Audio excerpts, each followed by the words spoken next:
Chief justice فائز عیسیٰ نے یہ فیصلہ سنایا ہے کہ جی اب قادیانی جو ہے وہ چار دیواری کے اندر تبلیغ کر سکتے ہیں۔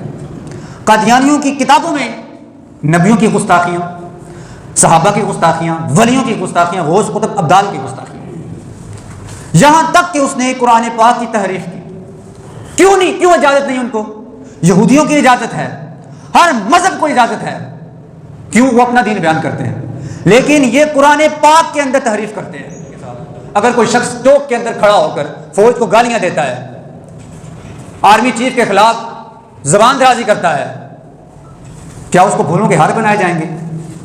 اور گالی نکالنی بھی نہیں چاہیے، قانوناً جرم بھی ہے، اس کو پکڑ کر جیل کے اندر کر دیا جائے گا؟ کیا اس کو اس بیس پر چھوڑ دیا جائے گا کہ آج کے بعد یہ آرمی چیف کو چوک کے اندر، بازاروں کے اندر، ریلیوں کے اندر گالیاں نہیں نکالے گا؟ ہاں البتہ چار دیواری کے اندر گالیاں نکالے گا تو ٹھیک ہے، کیا اس بیس پر اس کو چھوڑ دیا جائے گا؟ بالکل نہیں چھوڑا جائے گا۔ جس طرح آرمی چیف کی یا فوج کے خلاف چوک کے اندر، کسی ادارے کو چوک کے اندر گالیاں نکالنا جرم ہے، اسی طرح حضور جانا صلی اللہ تعالی علیہ وآلہ وسلم کی ختم نبوت پر حملہ کرنا، چار دیواری کے اندر کرنا بھی جرم ہے۔ بلکہ یہاں تک کہ قرآن مجید میں سورہ صف کے اندر اس نے کہا کہ یہاں جو احمد مراد ہے اس سے مراد میری ہے، عید کی وہ تحریف کرتے ہیں اور مفت ترجمے بانٹ رہے ہیں گھروں کے اندر۔ اب یہاں ان کو اجازت دے دی گئی۔ اب چیف جسٹس کہتا ہے کہ جی جس طرح باقی مذہبوں کو اجازت ہے، دین کسی کو کچھ نہیں کہتا۔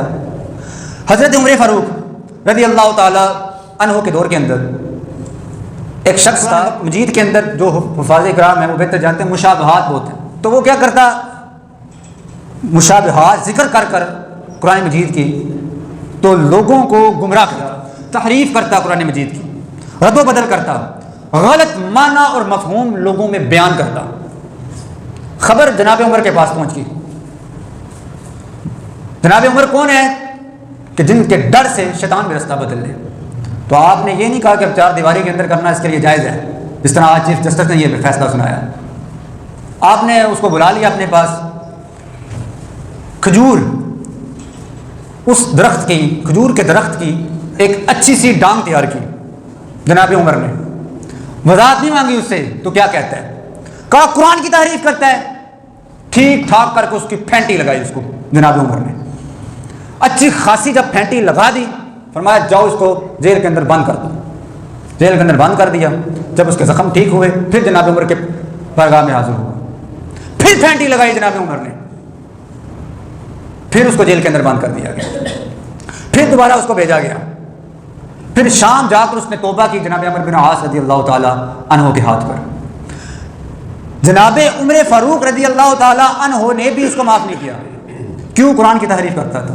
اسی لیے قادیانی مرتد کافر کیوں ہیں؟ وہ قرآن پاک کی تحریف کرتے ہیں، ان کی کتابوں کے اندر نبیوں کی، ولیوں کی، صحابہ کی گستاخیاں موجود ہیں۔ قتل جو ہے وہ چوک کے اندر کرنا بھی جرم ہے، اسی طرح چار دیواری کے اندر کرنا بھی جرم ہے۔ جی باہر سے پکڑ کر کسی شخص کو اندر لے آئیں اور اپنا کلمہ پڑھائیں۔ یہ جیلم والا مرزا کہتا ہے کہ پیر میل علی شاہ صاحب بھاگ گئے تھے، بلکہ یہاں تک لکھا ہے، قادیانیوں نے خود لکھا ہے اپنی کتابوں کے اندر کہ پیر میل علی شاہ صاحب رحمۃ اللہ تعالیٰ علیہ میدان میں آئے تھے، ہمارا مرزا بھاگ گیا تھا۔ اعلیٰ حضرت فاضل بریلوی لکھتے ہیں کہ پاس ایک مسئلہ پیش کیا گیا کہ ہمارے گاؤں کے اندر ایک قادیانی ہے، سب نے ان کا بائیکاٹ کیا ہوا ہے۔ ایک شخص کہتا ہے کہ میری والدہ، اس کو بڑا عجیب لگتا ہے، اس پر بڑا ترس آتا ہے، یہ قادیانی ہے، کسی کو کہتا تو کچھ نہیں، پتہ نہیں کیوں سب نے اس سے بائیکاٹ کیا ہوا ہے۔